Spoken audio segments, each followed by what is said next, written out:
Everyone being here tonight. I'm very excited to introduce this career workshop where we're going to go over all the wonderful ins and outs and best practices for building a resume and cover letters. I'm excited for this as well. I used to be a hiring manager, or that was one of my hats at one of my roles. And so I think there might be a lot of skills that I'd really like to start picking up again as well. So we're going to go ahead and pass it over to Lola Clayton. She's going to be giving us all the wonderful ins and outs. And if you have questions, please add them to the chat unless there's an open Q&A. And if we have time, we'll come back for that towards the end of the meeting tonight. All right. Perfect. Thank you, Rachel, for that You're amazing welcome. introduction. And hi, everyone. Thanks so much for joining. My name is Lola Clayton. Just a little bit about me. I am a senior career advisor here at WGU. Been with WGU for 6 years. I have done everything and all things career related for 21 years. I hate to say that, but it's been 21 years that I've been in the profession of career services, workforce development. So it's really exciting. I've seen the landscape change from faxing your resume to filling out applications and giving them to the employer to now AI has just completely taken over most of the space that we have when it comes to applying for positions. So today, and hopefully my screen is sharing, just a thumbs up that is sharing, you all can see my presentation. Okay, wonderful. So today I'm going to talk about resumes, all things resumes. And generally we conduct, or we being the career professional development team, we conduct what we call a resume workshop. So what I've decided to do is just kind of blend and customize more marketing or AMA related information for your resume, because some of the information is standard, but there are a few things like keywords and job titles that can be customized towards the AMA industry. So I will move forward and share that. So thank you all. Just a quick reminder, the chat is wide open. So my amazing team members, Rachel and Azra, are navigating the chat. Please put your questions there. Happy to take some time towards the end and ask them, or even throughout if we have time. Presentation is being recorded. So a recording of, or a link for this particular presentation will be sent out to you. The other thing is you all are my priority. So just got to put this in the, as a reminder, please take care of yourselves. Anything that you need to do is being recorded. So you'll get the recording, but if you need to leave or if you need to stretch, move around, please, by all means, do so. I'm going to sip water because I do a lot of talking and my mouth gets dry. So take care of yourself because that's really, really important. And then last but not least, if you have any specific questions, maybe about your resume or maybe your job search or anything career related, your career outlook, please email us at careers@wgu.edu. As you can see on this slide, that email address is listed there. But please email us. Happy to schedule a one-on-one appointment where we can talk specifically about your scenario. Again, resumes, LinkedIn, interviewing, nothing career related is too small or too big for us to discuss. So wanted to make sure I get that plug in. So let's talk a little bit about our agenda for this evening. I am going to talk a lot about ATS, or applicant tracking systems. So you will hear me interchangeably use the acronym ATS, or you will also hear me say applicant tracking systems, because those systems are extremely, extremely, extremely important to what you need to know of how to build your resume, as well as what the recruiter and or the company or organization views or how they filter through candidates. So we'll talk about that.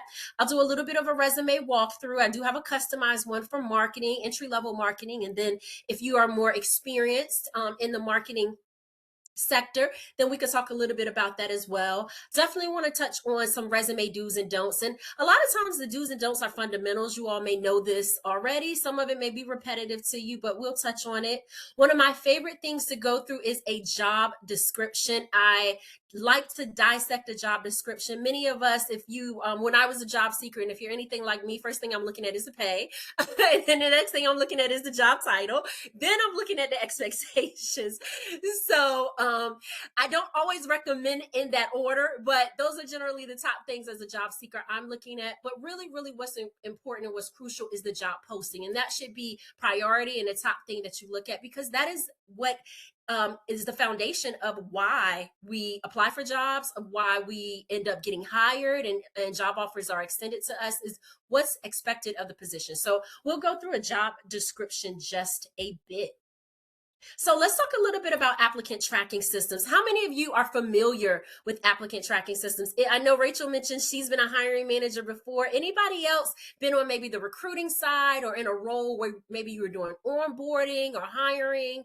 Just curious from the audience. Anybody? Okay, I see a yes.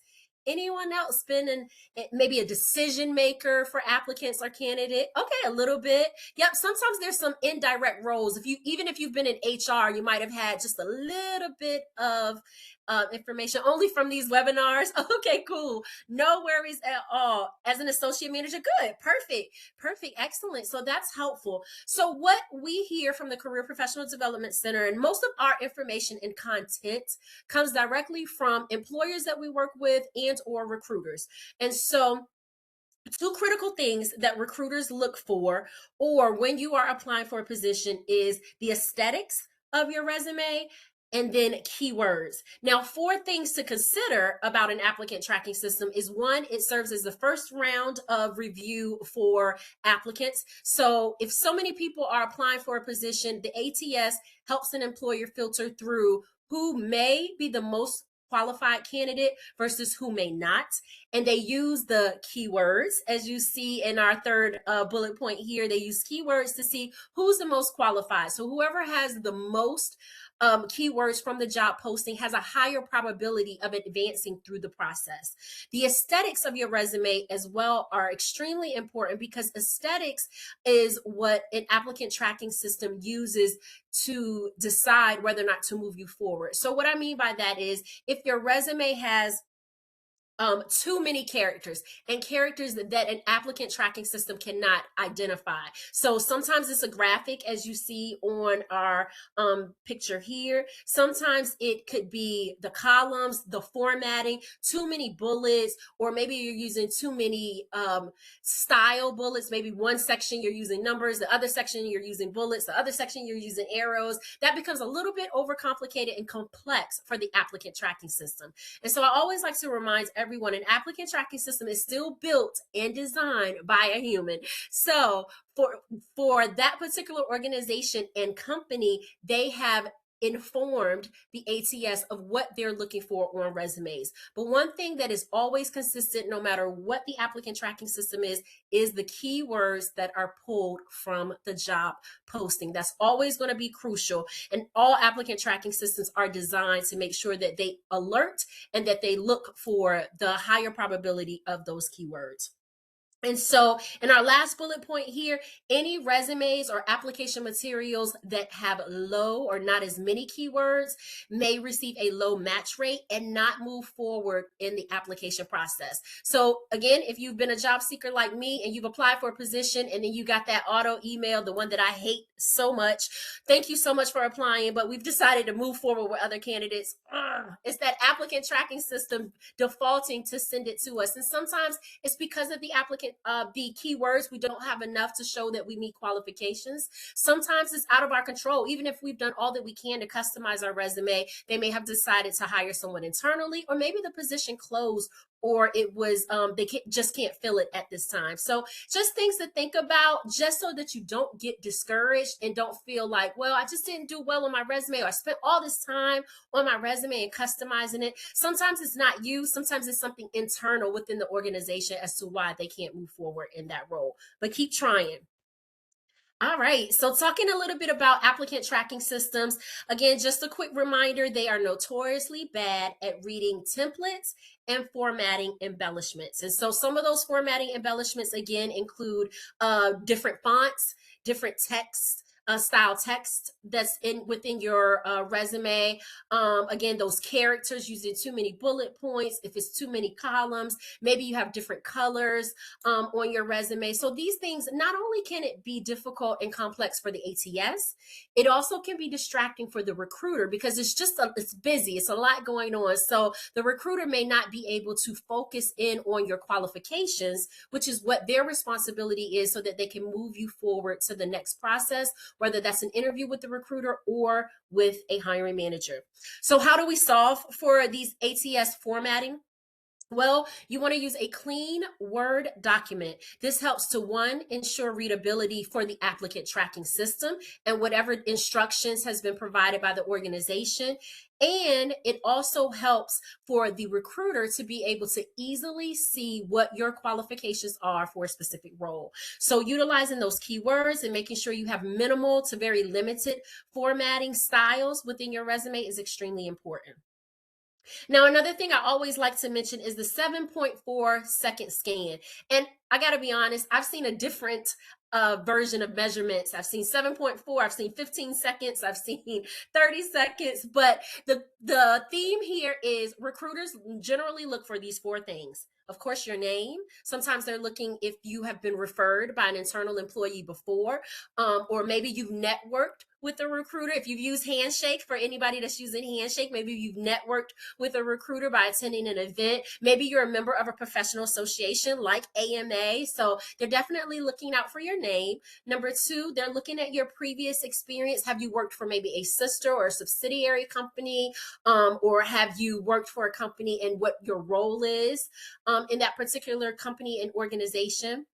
The third thing that they're looking for is generally your timeline. What's your professional timeline? How long have you been with the company? What's your start and end dates with a particular role? And then of course your education. And so your education is extremely important because that helps them to see what's the knowledge base of the information that you've acquired. So, and where does your knowledge come from to qualify you for a specific role? So generally, recruiters 80% of the time are looking at these four things. I always get the question, well, suppose, Lola, I have worked in a position and I was there less than 6 months, or I wasn't there very long, or maybe it was a project that I worked on. Put it on your resume. Even if it was a seasonal position, if it was PRN and it's relevant, that's a key word, relevant or related to the qualifications needed for the position, please put it on your resume. It's going to help conquer two things. One is going to help conquer experience and exposure to the particular position and industry, in this case, marketing that you've done before. And then two, it's going to also help to increase that probability of those keywords for the recruiter to be able to see, so that that applicant tracking system can pull your information and you can go across that threshold of application to potentially interview and maybe even offer. So these four things are extremely crucial on your resume. So here is a sample resume for you to look at. And this is, again, just a sample of an entry-level marketing-based resume. And I really, really like this particular sample because it provides a professional summary. And in the summary, it gives a quantitative amount of how many years of experience. Now, if you're someone with limited or minimal or maybe no years of experience, no worries at all. You can always start your professional summary out with your knowledge. So you could say a recent graduate, or current graduate, or upcoming graduate with a degree and a solid, strong base of marketing knowledge and experience. And then you can proceed to list maybe a couple of things within the marketing industry that you're very, very familiar with. Next up, you have your professional experience. So if you do have experience in the industry of choice, then of course you can list that. If not, you can always switch the order of this. So if, let's just say you're a career switcher, or maybe you're doing a career pivot, or you're just new, this is your first time applying for a marketing style position, you can always go from your professional summary to your education, because again, you get that 7.4 window, 15-second window, 30-second window, whatever it may be, but you want to capture the attention of the reader as soon as possible. So if you are in that bucket or that tier where maybe this is a new industry, this is your first time applying for a role, move your education under your professional summary and then highlight your education with certain courses. As we advance through the presentation, I'll show you a list of courses and how you can align them and put them on your resume. And then of course you can move your skills up to underneath your professional summary. So what I'm saying is you do not have to follow this format, but you want to make sure these are the essential subcategories that you've included on your resume. So depending on where you are in the experience level, if you are experienced, this format is fine. If maybe you are trying to acquire experience, then definitely highlight your knowledge base. That's going to be extremely crucial. In the Career Professional Development Center, we do have a resume called the skills based resume. Sometimes it's often called a functional style resume as well. Happy to share that with you towards the end of the presentation. But the functional style and the skills based resume is an opportunity for you to create a resume without the professional experience section. The skills based resume allows you to really showcase what skills that you have that are pertinent and that help to qualify you for the particular role. Any questions about this? I see one question. Can you zoom this example? Definitely going to share the presentation in the recording. So when you receive the recording link, this example is going to be included in it. And if you're looking for some additional examples, of course, you can always email us at careers@wgu.edu as well. So, my friends, let's talk a little bit about some ATS keywords, of course, that are specific to marketing. So, I just pulled, well, more than a couple here, but I pulled quite a few. Thank you so much, Rachel. I pulled quite a few for you to consider when you are crafting your resume. So, though they may be titled Marketing Strategy and Planning and Digital Marketing, here are some popular keywords that most employers are looking for when it comes to the marketing industry. One of my favorites was influencer marketing. So I know I shared that I am a stalker on social media.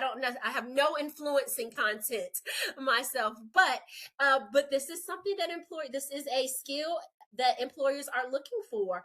One of the other things that I really liked from the keywords is consumer insights. This is really important when you're thinking about branding. How can you brand a company? What is your approach to branding? Do you have a philosophy around branding? What are consumers looking for when it comes to a particular industry? So take a few minutes just to kind of look through these keywords and make sure or even consider inserting them on your resume. Or one of the things I like to recommend is, are you hearing or have some exposure to these keywords in your courses? So if you're an active student now, are there any of your courses or ones that you will be taking in the future that include these keywords, and just make a note of them so you can include them on your resume?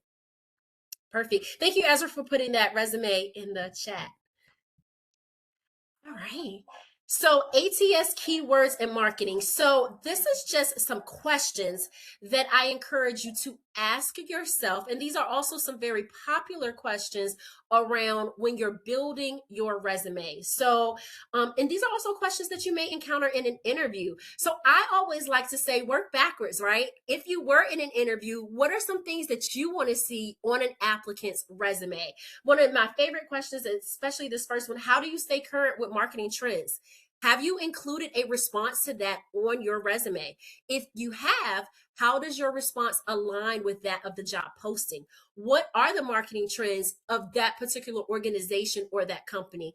Have you put that in your professional summary? Describe a time, not necessarily that one, but just kind of looking over at the next column is, what are 4 P's of marketing? So do you know those 4 P's? Have you listed them on your resume, or are you prepared to speak to them when you are answering an interview question? So I wanted to include these questions for you to think about and to consider, because if you are crafting your resume, if you are revising your resume, just think to yourself, how would you answer these questions if you were sitting in an interview, and have you inserted those particular responses and answers on your resume? If you have, great. If you're still thinking about it and you're looking for a little assistance, please let us know, because we're happy to help. All of these questions, of course, are not always going to be necessary for your resume, but one of the ones that I do like is, what KPIs would you track for a product launch? Why is that question important? Because it wants to prompt some sort of data or quantitative information that you may have related to maybe a project that you've worked on, or if you have worked in the industry before, please make sure you're sharing outcomes. And so quantified outcomes is really, really important to employers and to recruiters, because it helps to tell your story. So this question, again, just helps to prompt examples of how you can insert some data. In marketing, data is going to be really, really important for you because those outcomes help an organization to see what branding tactics are working, what strategies for marketing and for reaching our consumers are working. So if you're able to insert some information about that in your resume, that's going to be extremely helpful. All right, so let's talk about courses. So what I did was I grabbed a list of some of the courses from the bachelor's course guide for marketing. And so I grabbed this because I thought it was really, really important if you are building your resume. And again, if you have minimal to limited experience, or let's just say you're building your resume and you want to highlight a few of your courses that have helped prepare your knowledge for a position of your choosing, then this is what you want to look at. And you want to look at and think about, what did you learn in these courses? One of the ones that I looked at was consumer behavior. Now, if you're looking at a job posting and maybe consumer or behavior is not necessarily in the job description, however, what you learned in the course is, you can always list this course and then put a brief description of what you learned in the course and how it relates to the job that you are applying for. Consumer behavior is probably very important. I'm certain they talk about consumer insights, branding, how to use one of my favorite examples is when you are buying something and you're pricing it and it says 99 cents, but really it's for the next dollar. 99 cents, $3.99 sounds a lot cheaper than $4 in itself. So what are the marketing and branding strategies that consumers could consider? So I encourage you, if you're building your resume, take a peek at the courses, but also align them and compare them to the job posting, because and see which courses include the same keywords that you see related to the job posting. And why is that important? Because again, the goal here is to increase the probability for the applicant tracking system to identify you as a candidate of choice so that you can get to the portion of interviewing in the next step. Any questions about this? I'm going to make sure I pause and give you all some time to ask questions. All right. So we talked a little bit now about a resume overview. We talked about some keywords, some prompting questions to kind of work backwards, but make sure that you're inserting and telling your story of how you're qualified. But let's talk a little bit about some resume do's and don'ts. And these are general for any particular resume. I want to take some time to go through them. So a resume document title includes your first and last name, or if you have a preferred name, that's definitely okay to put your preferred name on your resume. Make sure that your name, though, is of a larger size font than that of your content.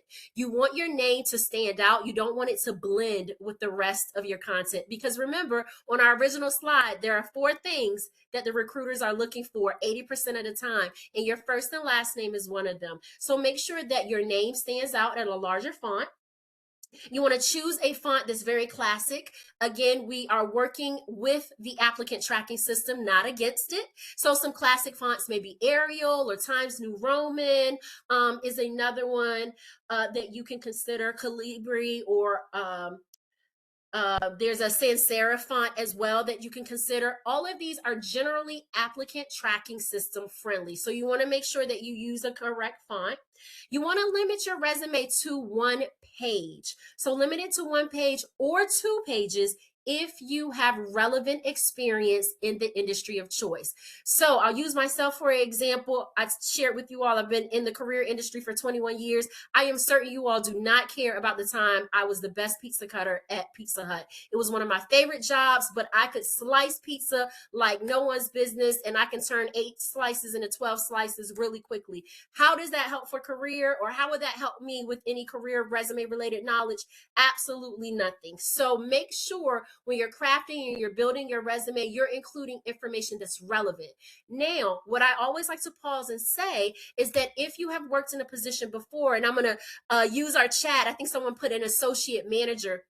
So if you've been an associate manager before, and maybe that's your job title, but some of your role included doing some sort of marketing, perhaps you were at a career fair and you were marketing and representing the company, or perhaps you were attending a Chamber of Commerce event and you were representing the company in some sort of way, you did some sort of brand marketing and brand representation for the organization, make sure you list that, but list it as one of the very first job duties and responsibilities when you're writing your resume. Because again, the goal is to show the recruiter as well as the applicant tracking system what type of relevant and relatable experience you have, even if the job title might have been something a little bit different. So something to consider. So limit your resume to 1 page if possible, 2 pages if you have extensive experience in the field. Maintain consistency in your formatting. Again, we want the ATS to be our friend, not our enemy. So in order to do so, you want to make sure you use the same font throughout your resume. Make sure you check those characters, right? Make sure your characters are all aligned and they're very consistent. Send your resume in for a review by an advisor so that we can take a look at it. If you said, man, I've customized this resume as many times, I've looked it over, send it in for a second set of eyes and allow us to look at it and provide you with some recommendations and feedback. Happy to do so. The other great thing about resume dues is be intentional with your content and customize it towards the job. Sometimes I've seen some resumes where it's just a word salad. It's just a lot of words and there are a lot of big words and they sound really, really good, but are they really reaching the point of what the expectations are of the role provided in the job posting? So that's really, really important that you're intentional. What we like to say in career professional development is when you are writing your experience and your job duties on your resume, write them in action, task, and result format. So I'll repeat, write them in action, task, and result format. That's really important because you're telling the action of what you've done, you're sharing the task, and what recruiters like to look at is an outcome. So whatever that result is. Why the result is so important is because again, the recruiter is their friend. The recruiter needs to fill a job position and they are also in the ear of the hiring manager. I'm certain Rachel can attest to this. So they are in that ear of the hiring manager. And so they're looking at these candidates, they're looking at your resume, they're looking at that, what you've written for your job description and your job duties. So when you write it in action, task, and result format, they can say, oh, in your job posting, you said you wanted someone that can provide you with year-over-year increase in brand strategy. I have this particular candidate here, Lola. I see that she has worked in a position before. The outcome was she was able to increase by 20% brand marketing strategy from 2024 to 2025. So you're giving and you're feeding the recruiter some leverage and some information about your story to tell the hiring manager so you can be considered for the next step in the process. So being intentional with your content, using that action, task, and result format is really helpful for the recruiter so that they can proceed to share your story with those that are in a decision-making process. A lot of times you can use the job posting as your guide. I made this comment a little bit earlier.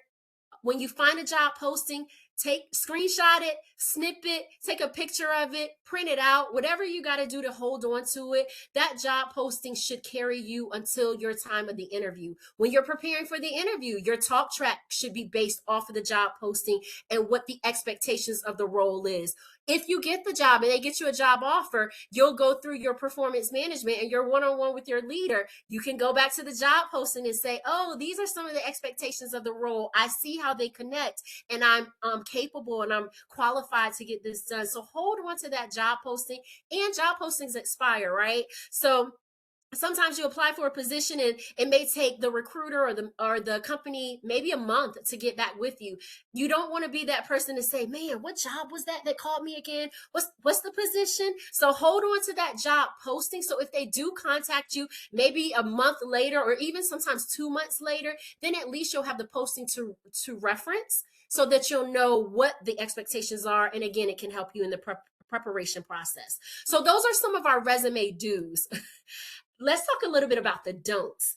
So one of the top tier ones here, especially when we are trying to do a fight against AI, is copy the entire job description in white text and add it to the end of the resume. Now, I have heard this is a cheat code. This totally works. As a long-term advisor, friends, I can't say if it does or it does not. What I can say, and maybe it is a cheat code, but honestly, at the end of the day, what's really, really important is that you have that job posting, because you cannot use this cheat code when you're sitting there in an interview. You have to know what the expectations of the role are. You have to know what knowledge base you have about the position and your qualifications. So, though this just may get you across that threshold of application to potentially interview, it's still not going to be the solve or the resolution for you to cross over into an offer. So you really want to be very, very intentional again with the information that you put in your resume. You also want to use the keywords from the job posting appropriately throughout your resume, so that the recruiters again can see what your story is and how you're qualified for the position. And again, for those of you that are career switchers, or you're new to a role, or you're new to the industry, this is where your knowledge base from your courses as well as any projects is going to be helpful for you. Another thing that you can avoid is saying references available upon request. Use that space where you would have references at on your resume to insert more information about how you're qualified. Use that space to insert more skills that you have to showcase the knowledge that you have for that particular role or for the marketing industry altogether. If you are selected to move forward and advance in the process, the recruiter is going to ask you for those references for sure. So be prepared, have them in your back pocket, but no need to include them on your resume. Allow your resume to tell your story of qualifications. We talked a little bit earlier about characters and different ATS and how they're designed. So avoid any tables, text boxes, borders, graphics, things like that that may be distracting or too complex for the applicant tracking system. Another thing to keep in mind is your resume is all about you. And though naturally in the English language, we don't speak in third person, on your resume is totally appropriate. So no need for any personal pronouns. I, me, my, we, our. That document is all about you and no one else. So it's totally appropriate to speak in third person format on your resume, and avoid using a font that's smaller than 10 points. So you want the applicant tracking system to be able to, again, capture your name, capture your content, and more importantly, capture the keywords. So if your font is too small or too little, it may not capture, or the applicant tracking system may lose the opportunity to capture those imperative keywords that are needed on your resume. So try to keep it at 12-point font, or sometimes 14, sometimes 13. 12-point is really a safe, sweet spot for when you're writing your resume. If it needs to bleed or lean in on 2 pages, that's totally fine. 1 to 2 pages is good. But if you're going to have 2 pages, you want your second page to be at least 3/4 of content. So you want it to be at least 75% of content. You don't want the second page and it only has 2 lines on it, right? So you want your second page to be full and fruitful with information that showcases your qualifications. So, a sample job description. And the reason I provided this sample job description is because when you are looking at a job description for yourself, please look at the job posting in its entirety. And what I mean by that is you want to look for keywords and or phrases that are repeated in the job posting. So as you can see in our example here, you see there are words that are bolded, others that are more bolded than others. So communication, collaboration, service, or customer service. These are keywords that you see repeatedly. In a typical or traditional job posting, it may say, have maybe like a snapshot about the company and the organization. It may even break down key responsibilities, and it also may include key responsibilities, qualifications, sometimes what we're looking for. So some job postings are a little bit more healthier or more extensive than others. But what your first activity and your first step is to look for keywords and phrases that are repeated. That is the trigger for you to say, if they took the time to repeat the keyword in the job posting, I must need to repeat the same keyword in my resume and or my cover letter. So I do not want to dismiss cover letters as well. So make sure you repeat them in your cover letter in appropriate places. Same thing for phrases. Sometimes you may see a phrase that says something like, meeting metrics or executive communication or something like that. Sometimes you'll see phrases that say the same thing but are written differently. But you want to make sure you dissect that job posting so that you've included those phrases and or keywords in your resume. Again, the purpose and the goal is to have the applicant tracking system on your side so you can move through the applicant process versus not being on your side. So you want to feed that ATS as many keywords as possible. There is a resource called JobScan, which we'll talk about now. How many of you have heard of JobScan before? Anybody heard of JobScan or used JobScan before? Yes. Okay, good. Thank you, Asra. I appreciate you so much. Perfect. Use it to help brainstorm. Absolutely. Great. Excellent. All good feedback. So thank you all for sharing. Let me define JobScan. So JobScan is a resource that mirrors an applicant tracking system. If you were to go to the resources, and Azra has put that link in the chat for us, you can go to JobScan, you can upload your resume. JobScan is going to satisfy these 4 things that you see on the screen. You can get unlimited scans. You can get a LinkedIn profile optimizer. You can see the cover letter generator. But more importantly, you can have JobScan to look at your resume and provide you with some feedback and recruiter tips and suggestions on the keywords that you've included in your resume. The main thing about JobScan is that it provides you with a percentage rate of how well your resume is representing you towards the type of position that you're targeting. That is extremely important. The target goal on JobScan is anywhere around 80%. You do not have to meet perfection. It doesn't have to be 100%, but the sweet spot is generally around 80% for the applicant tracking system to identify that you are a qualified candidate for the position. So if you have not used JobScan, please make sure you take advantage of it. Again, JobScan provides you with that keyword analysis. One of my favorite features about JobScan is it gives you recruiter tips before your resume even makes it to the recruiter. So if you feel comfortable with the suggestions JobScan has provided you, make the modifications, continue to customize your resume for the role, and then that can give you the confidence in applying. So when you are invited for an interview, then you'll be prepared successfully to work with a recruiter on your qualifications and express how well you're qualified for the role. So JobScan is a great resume scanning resource for you. All right. So I went to the American Marketing Association site and I found that they do have an area on the site for resumes and portfolios. So if you have not at least checked out the site to look at additional resources that are out there, please make sure you do so.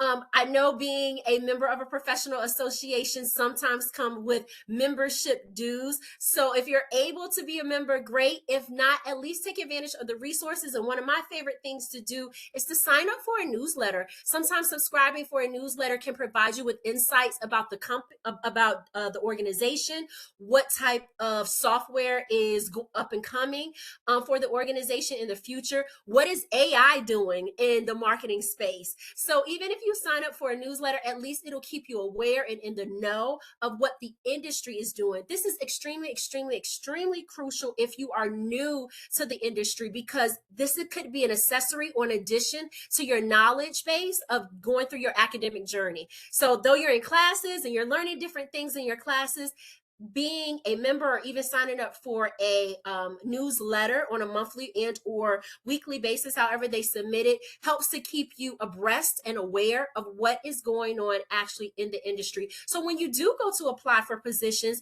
some of this information you may be able to put on your resume, because you don't have to be extensive with the knowledge, or you don't have to be an expert, but if you have some sort of functional knowledge about what is happening in the industry, then that also may set you apart from others that are applying for the position that you may be targeting. So definitely take advantage of that. And with that, my friends, that concludes our presentation for today about resumes. I always like to do a quick recap because I talked about so much today, but more importantly, I talked about resume formatting, which that is extremely, extremely crucial. Please make sure you have those 4 crucial items on your resume that recruiters look for: first and last name, including your preferred name. Make sure you have your start and end dates of previous employment. If you're using a functional or a skills based resume, you have those keywords that are based off of the job posting that you are targeting. Your job title is definitely important, and of course your education. And utilize and look at the course guides for what those those academic courses are. Make sure you align them with what's in the job posting. I cannot stress that enough, because the ultimate goal when you are putting your resume together is to make sure you have enough keywords and you make sure you've expressed and explained your skills and your qualifications so that the recruiter can tell your story, and more importantly, so that the applicant tracking system can move you through the next steps. So thank you all, my friends, for your time. And thank you, Rachel and Azra, for the support in the chat and sharing those great resources. I'm here to hang around for a while, so happy to answer any additional questions that you all have with the presentation.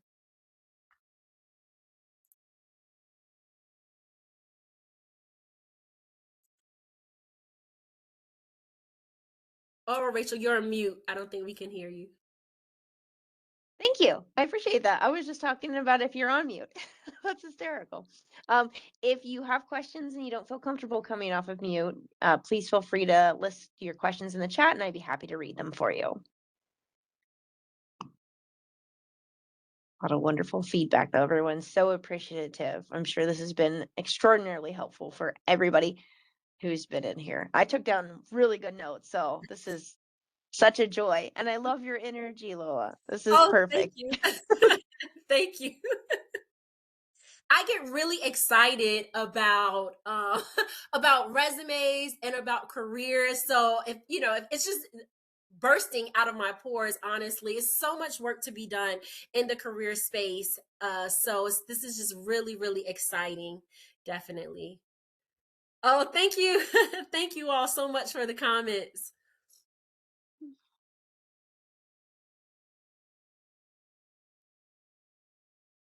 And again, if you have not used JobScan, that link is indeed in the chat. I can't stress it enough. That's so, so important.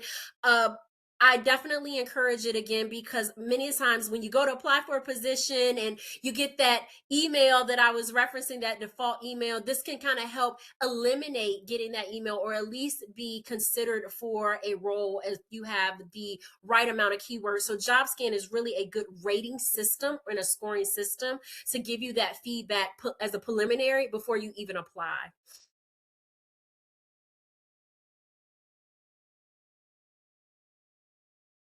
Perfect. Thank you again, Azra. Yes, please book an appointment with the career advisor. Happy to help, happy to look over your resume, happy to definitely peek at those keywords.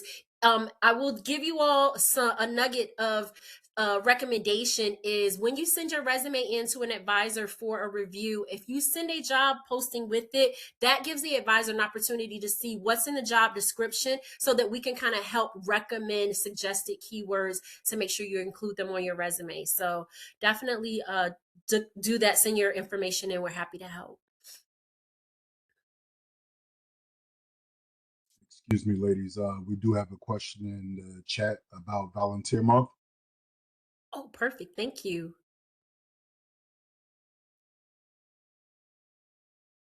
Oh, thank you. Victoria, I see that you are here. Did you want to go over anything with that or any upcoming? And then I can chime in. It's up to you.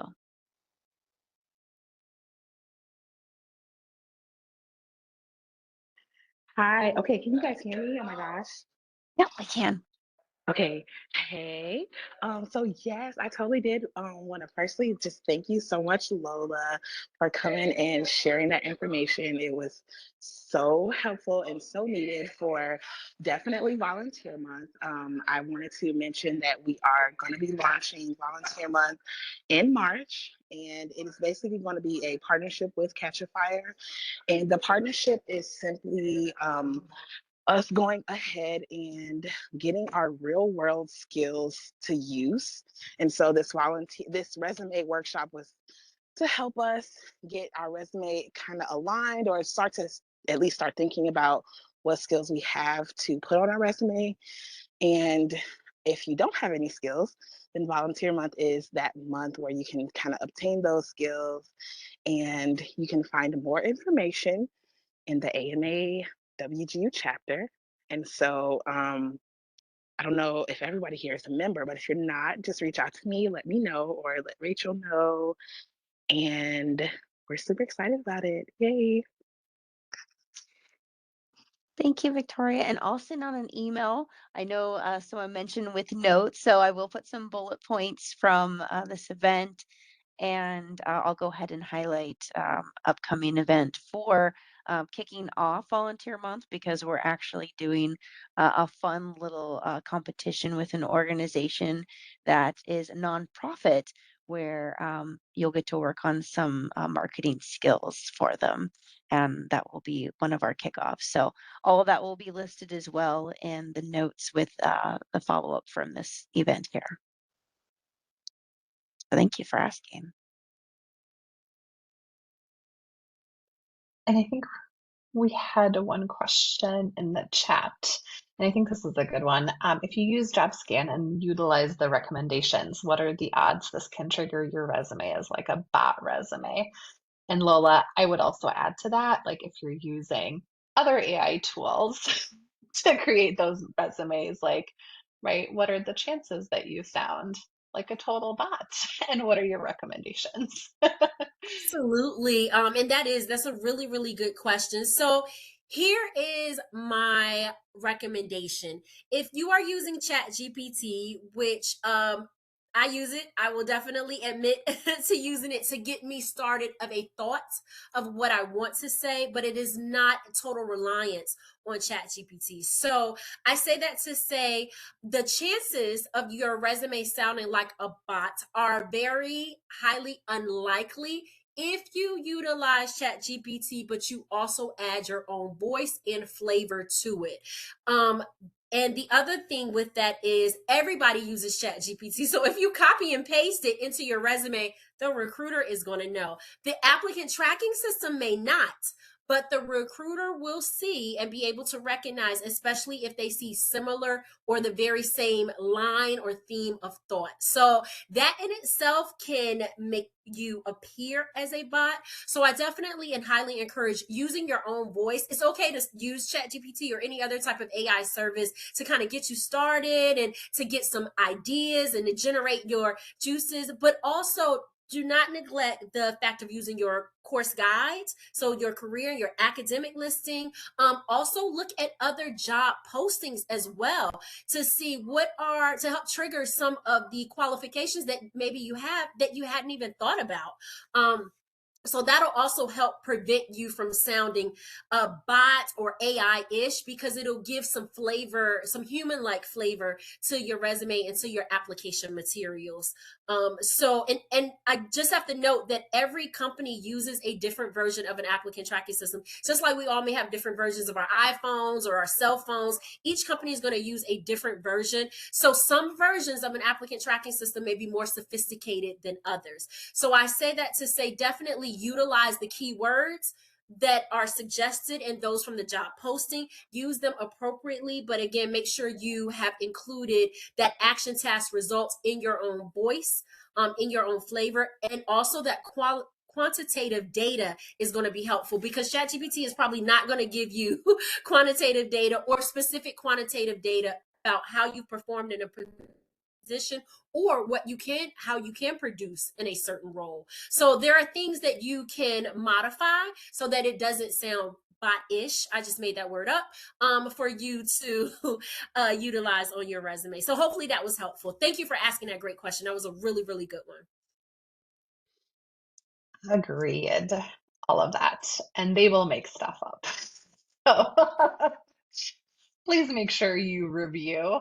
That's what a lot of our recruiters are saying. They will 100% make up random shenanigans about your experience. So be careful. Yeah, the other thing with that too is because we have the opportunity, we as job seekers have the opportunity to lean in on AI. The interview process can be a little bit more tighter, and questions can generally come from your resume, prompting questions like behavioral questions or tell me about a time, because that is the interviewer's opportunity to pretty much test to see if the information you included on your resume is indeed accurate and valid. So just something to think about in the interview process, which is why I don't encourage copy and pasting the job posting into white space, or again, copy and paste in Chat GPT. Please make sure you put a personal and a self element to it, because employers know, recruiters know, and they definitely pay attention in the interview process so that they can screen the right candidate for that particular role. Were there any other questions?